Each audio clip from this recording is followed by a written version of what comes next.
First one is Miso Simmered Udon style Zosui. There is a local dish using soybean miso, miso nikomi udon, miso simmered udon, and I made a Zosui version inspired by it. I'll use rice instead of udon. Any vegetable or mushrooms can be used, but today I chose carrot, Chinese chives, and shimeji mushrooms. My husband doesn't like shimeji mushrooms very much, so I will try to cut them into small pieces so he doesn't find out. Fried tofu goes really well with today's miso soup, so I put it in. They are a little tough because they were frozen. Tofu can be added instead of fried tofu. Since there were kamaboko fish cakes in my fridge, let's add them as topping as well. We would add pork belly, but to cut the fat, we add a little chicken with the skin removed. It's delicious even without meat. Cook the chicken first in a small amount of olive oil. Sprinkle lightly with salt and pepper. When the chicken has almost completely changed color, add the carrots and fry. After stir frying a little, add the rice. This is rice cooked normally in a rice cooker. Add water, mushrooms, and thin fried tofu. After mixing lightly, season to taste. Add miso paste.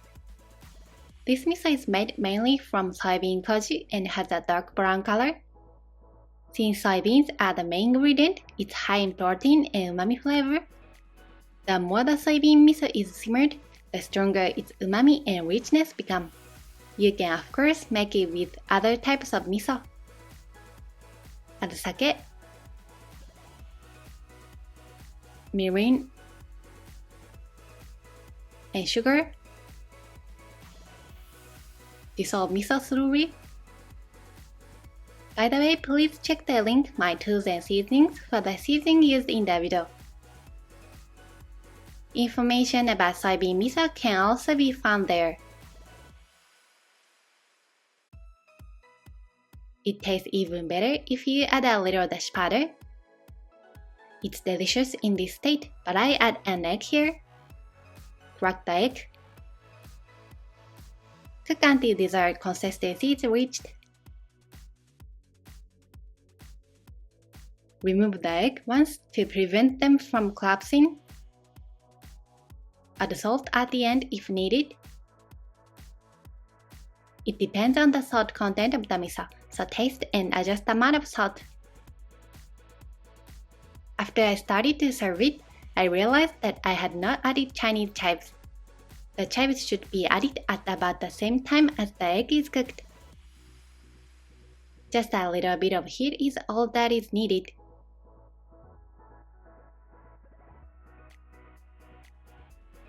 I forgot to include the kamaboko as well, but since it can be eaten raw, you can just put it on top at the end. My husband really liked it, saying it was very tasty, but he noticed the shimeji mushrooms. Next one is creamy salmon zosui. In this recipe, the first cheese I ever bought in my life will be playing an important role. First, the salmon is cooked. Parchment paper is laid on the pan. Sprinkling a little sake over the top makes them fluffier and tastier.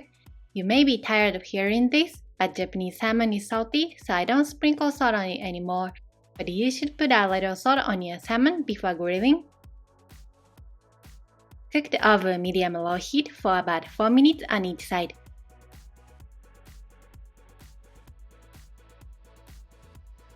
When cooked, remove the bones and make salmon flakes.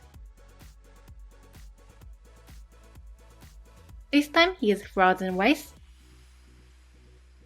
Microwave for 1 minute to make it easier to loosen. It's convenient to freeze rice because it keeps for quite a long time. In all the rice soup dishes, we used about 100 grams of cooked rice. This will make about 1 serving of the rice soup. Since I usually eat 150 to 200 grams of rice, rice soup allows me to reduce the amount of rice I eat, yet it's very satisfying. Put water and rice in a pot. This time, since the vegetables are not cooked, milk is also added immediately. This is no-fat milk. Use your favorite kind of milk or soy milk. If you are cooking additional vegetable that would go well with the salmon, add the milk after those vegetables have softened. While warming over low heat, prepare the cheese. I bought cottage cheese for the first time in my life at the supermarket. I recently learned that this is an excellent, low-fat, high-protein cheese. Cheese is expensive in Japan, so I can't buy it very often, but I will choose this when I buy cheese from now on. Season the rice. Add consomme. Use your favorite stock butter, paste or bouillon. Add salt and pepper. Add the salmon flakes from earlier. When the rice has absorbed enough water to make it nice, turn off the heat and add the cheese. Of course, other types of cheese can be used. The flavor was just right because of the saltiness of the salmon, but add more salt if it's not enough. It's also delicious with a hint of miso as a secret ingredient. Don't forget to sprinkle black pepper at the end. Mitsuba goes great with salmon. My husband and I talked about how this might be the best use for cottage cheese. Next one is tomato zosui. Cut onion as thin and small as possible. Cut the ham into small pieces too. Instead of ham, a little sausage or ground meat would be delicious. To soften and sweeten the onions, add a small amount of water and cook them in advance. Cook for a few minutes, and when the onions are soft, add the rice. Tomato juice is also added here. Then add ham and corn. Add consomme, soy sauce,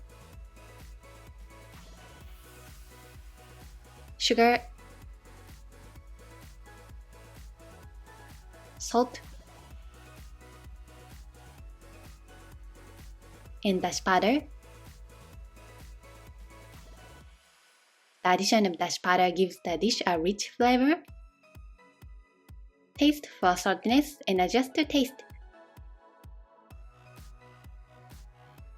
I had some cottage cheese left over, so I used it as a topping, and it was extremely tasty.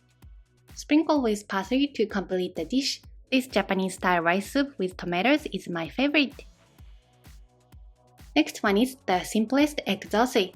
This is the easiest Japanese-style rice soup to make, requiring only rice and eggs, making it ideal for beginners. Put rice and water in the pot. Since the rice was frozen, break it up lightly.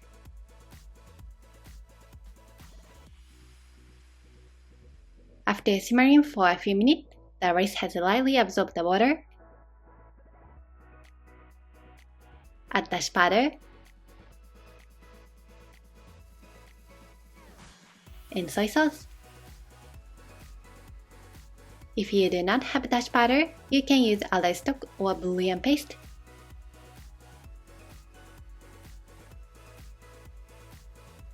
Simmer for a few minutes, and when the rice has absorbed a good amount of broth, bring to a full boil. Then add beaten egg.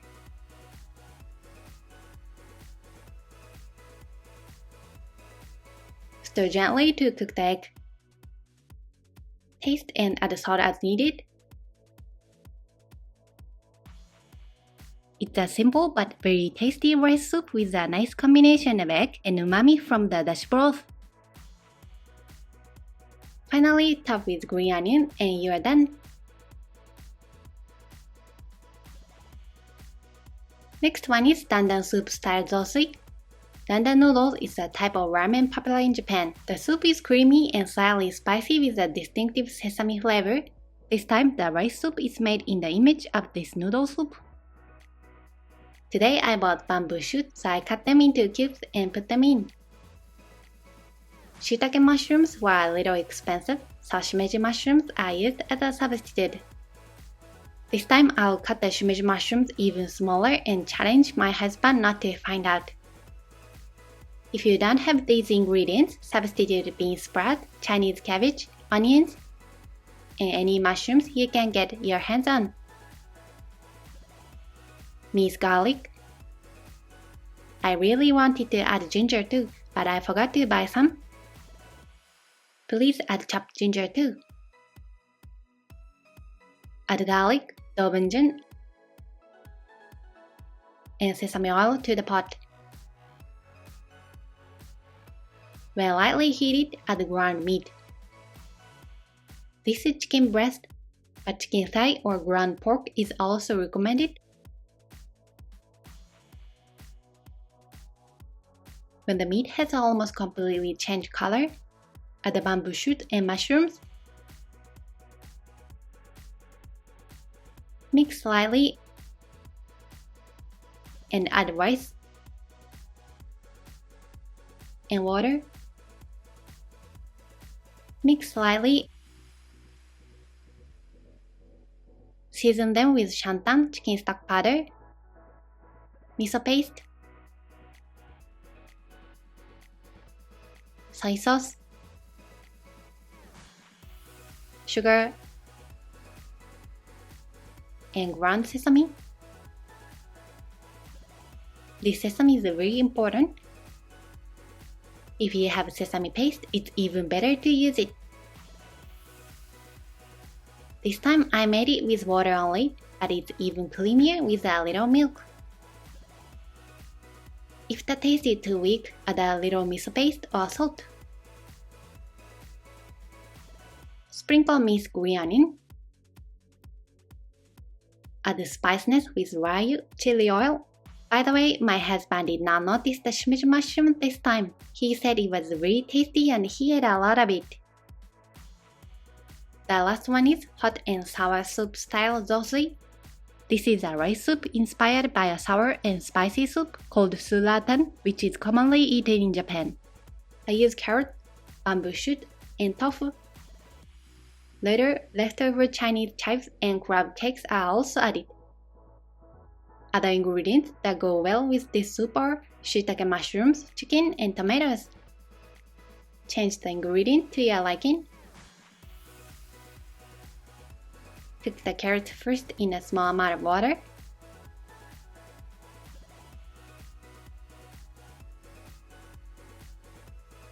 When the carrots are tender, add the bamboo shoot, rice, more water, and tofu. Add seasoning here. Shantan chicken stock powder, soy sauce, and salt. Bring it to a light boil. Then add the crab cakes, spreading them into pieces by hand. Rice vinegar is added here. If the vinegar is added too early, the good aroma of vinegar will be lost, so I add it here. If you like sour, you can add more vinegar. Add Chinese chives in the second half of the dish. Bring to a good boil and add beaten egg.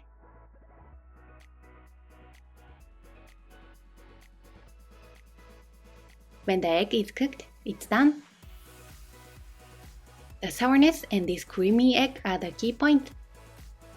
Spiciness is also important, but today we will add spiciness only with ryu.